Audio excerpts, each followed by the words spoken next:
So it is 12:45 a.m. over here, and I just had this random thought where I thought it'd be really fun to discuss future batches of free-to-play. All three of the past Halloween events coming to the JP version of the game right now in a very short, condensed version to make it very out of that. But not only that, you also have a way to get like servant coins and everything. So it's just generally a very solid event, and even if you're a veteran player, you're still walking away with 15 cubes, like an extra grail, some Saint Quartz. Like, it's just very solid whether you're free to play or not, because they also decided to buff all of the servants, and that's what has me super excited over here. I'm like, so we could get the Christmas batch of servants, and they could all be getting buffs, right? And that is super tantalizing to me. Like, that is super intriguing that they could bring like the summer batch of servants and then buff all of them.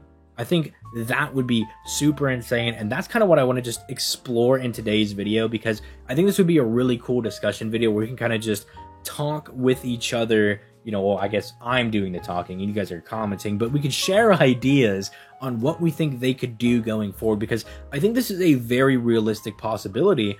And then for them, it's something they could just bring back every year. So like every beginning of October, they could just bring back this Halloween trilogy event, because for veteran players, it's super good, right? You're getting 15 gold cubes. Again, you're getting grails, you're getting quartz. Like, it's just very solid. And then if you're a free-to-play player, you actually have an incentive to farm these servants, because now they're actually usable, right? Because of their buff. So if you enjoy FGO content, this is what we're going to be talking about in today's video. I'd appreciate a like and subscribe on the video. We're going on the road to 10K. It might be a long journey. It might take us forever and a half, but eventually I believe that we'll get there. So help your boy on his journey with a like and a subscribe. But with that being said, let's go ahead and talk about some of the servants that I'd be really excited to see. And honestly, it's going to be a lot of these earlier servants right here. Well, not you. You're a little too good already. Like you, where's Sieg?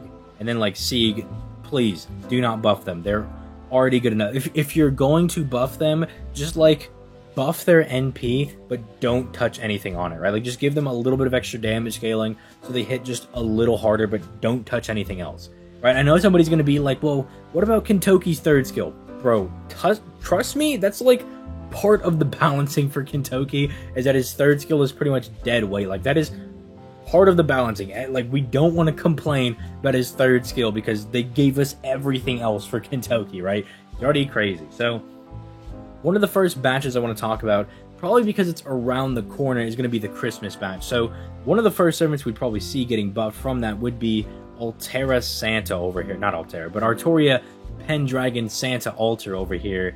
I believe she'd be getting buffed, and I think the obvious thing they could do for her is just give her the buffed instinct skill that all the Artoria units have. Now, unfortunately, because she is a Saber Altar character, I don't think she's going to get the same instinct buff that the 5-star Artoria and Artoria Lily got, because if you're not aware, they got a 30% battery, whereas the Saber Altar unit got a 20% battery. So she got a little bit of the shaft there, but I don't know, maybe because she's like a Santa unit, they're going to be like, you know, we'll just give her the 30%, why not? You know, I think that would be very killer for her, because she already does pretty decent damage, right? You know, she's a Saber Altar unit, she does decent damage, so if they just give her a battery, it'll make her a decent farmer, especially for free-to-play servants, because you gotta also remember that a lot of people are going to be coming into this game as a new player. This is going to be a new servant for them, so if they acquire this servant, you know, they're very easy to level because of the double EXP. You know, you can just go like farm 5-star EXP cards now for free, and so then you just get this very powerful farmer that's going to be NP5, you know, solid Buster Servant with like a 20 to 30% battery. I think that's very helpful for a lot of like new players, and even maybe some veteran players if you can slap her into some teams. So I think that could be the first servant we see in the Christmas batch getting their buff. The second one, I believe, would be Jalter Lily over here. Now, you might be asking, what could they do for her? Now, there's two things I could see them do. Well, actually, more like three things I could see them doing. So first and foremost, I think they could just slap like 30% NP gen on this skill. So it's going to be like a targetable heal, gives them a little bit of crit star gen, gives them a little bit of NP gain. That's going to be pretty solid if they want to have her fit more of a support niche.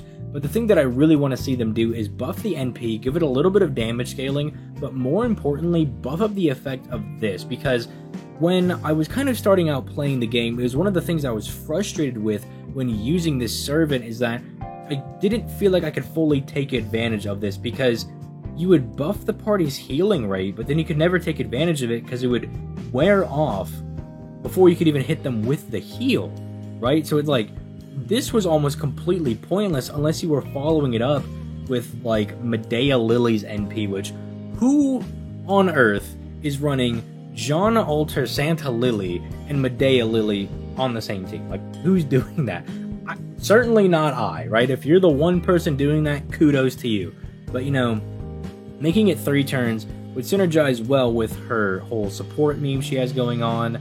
You know, it would actually let her take advantage of this. And then, look, I might be asking for a lot, but even if you could just bump this up to like starting at 15%, going up to like 45%, I think that would make a world of difference, because it would help her damage, and then it would also help the entire party's damage. Now, you're saying how's it going to help her damage? Well, either A, they have it activate first, or B, if she fires a second NP, you know, you can save this right here for the second NP, so then you have that multiplying into that buff. So you can actually get some higher damage numbers from her if you're able to do stuff like that. So I think that could be pretty cool for her. Very simple stuff here.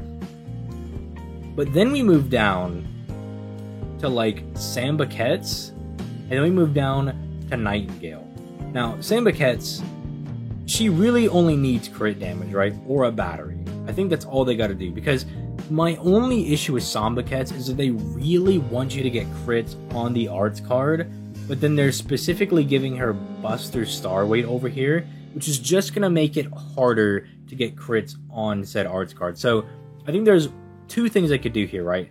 Either A, just slap a battery on here somewhere, or if they want to make her even better, they give her like a 20% NP buff to the entire party, right? So she charges everybody's battery by 20%, right? Then she's giving the Stars Return, the party attack buff. Makes her crazy support, right? It's going to make her very good for that. You know, she's going to be very splashable in team comps because of that. I think they could do that. Or they could just go nuts. Because something you'll notice with Sambucettes is she doesn't have crit damage on any of her skills. She's very reliant on getting the NP over here for her crit damage. But let's just lean into this a little bit more. Like, let's just say it's already a little difficult. Like, you could say it's a demerit that she has this because she's not going to get it on her arts cards. But let's just lean into that a bit more.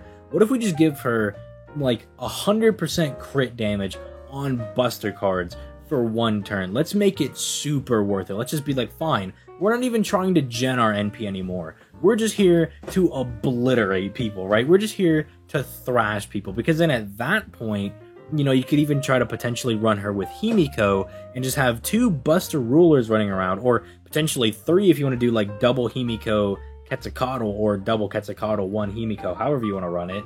You know, you could run that and just have 3 busty Rulers running around just critting everybody to death. I think that could be super fun if they want to lean more into that. Be like, you know what, it is a demerit that she's going to be drawing things specifically to her Buster cards because now you can't get an arts crit, but let's make it super worth it because you're going to just slam somebody to the ground with said Buster crit. So I think it could be a very fun thing to do for Sambucettes. Nightingale, on the other hand, I really don't think there's a lot that they could do with this servant, like, if I'm being honest, because all of her skills, as you guys can see, are just generally really, really good, right? Like, everything she's doing here is solid. Like, even the buff removal resist, dude.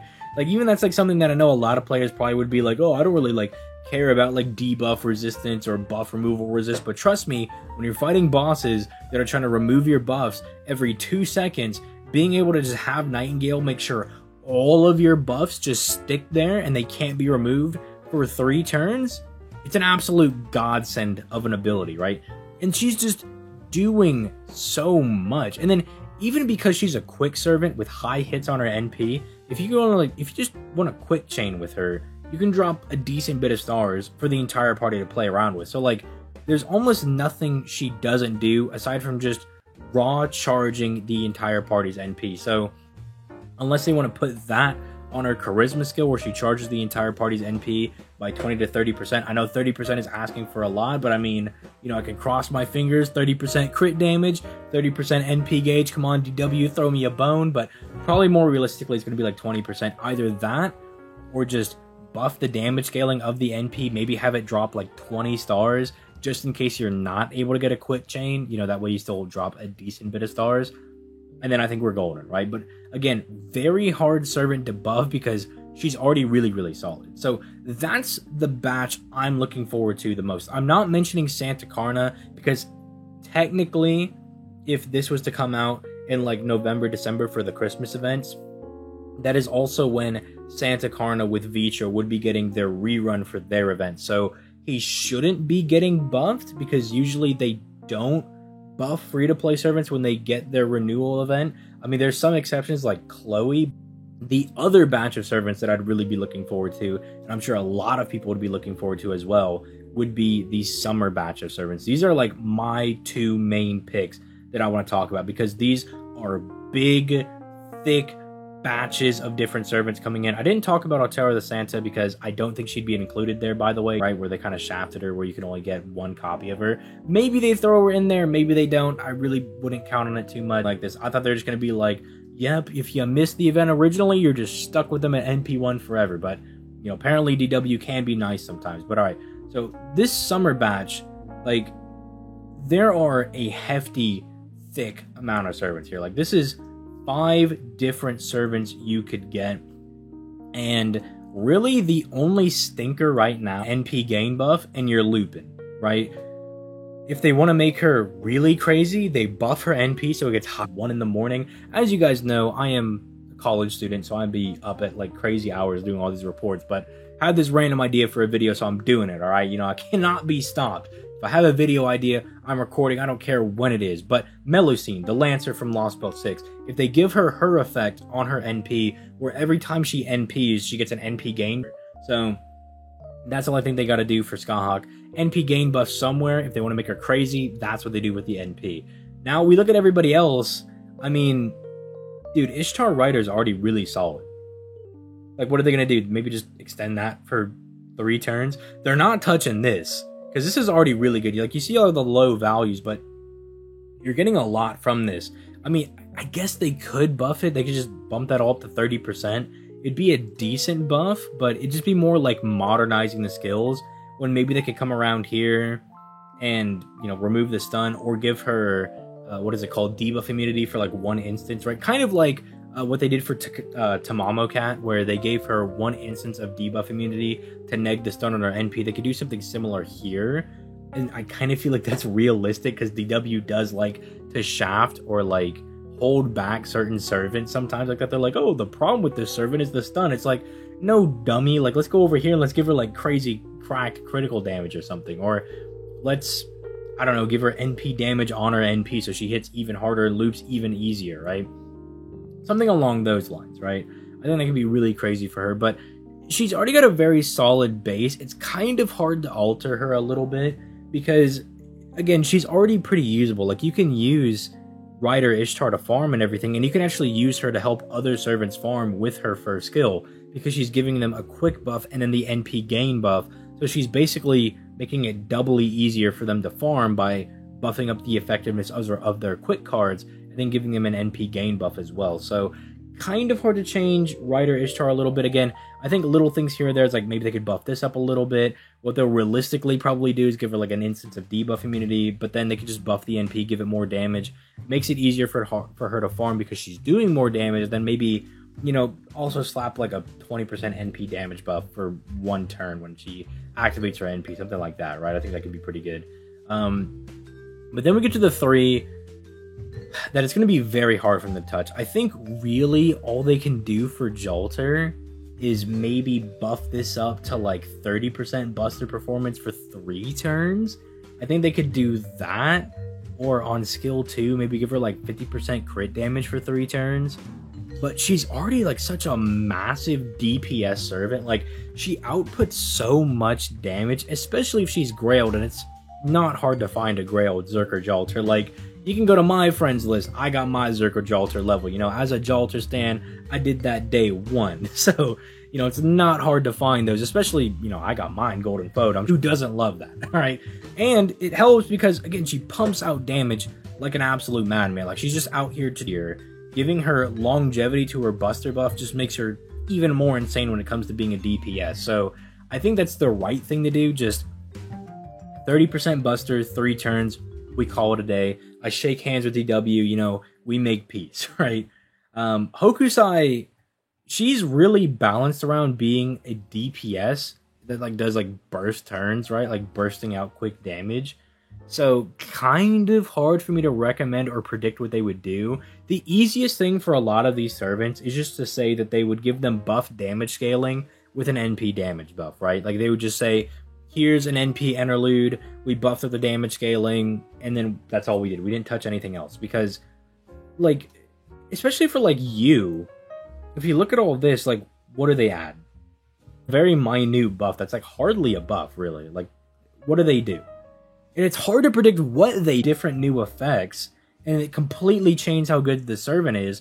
And then sometimes they're like, we actually made the taunt 2 turns, or we made this 30%. So it's really hard for me to predict what they would do, because these two are already really, really good, right? They're very, very good. They're still staples to this day. So it's hard for me to say, like, what are they going to do to buff these guys, right? Make the guts longer? Like a 4-turn guts? Are they going to more stars? A little bit more NP? Like, what do they do? What do they do for these two, right? That might be something that you guys comment down below. I want to see what you guys are excited for. Like, what batch of servants are you hyped for? And I think it's going to come down to, like, Christmas, Summer, and Guda Guda, right?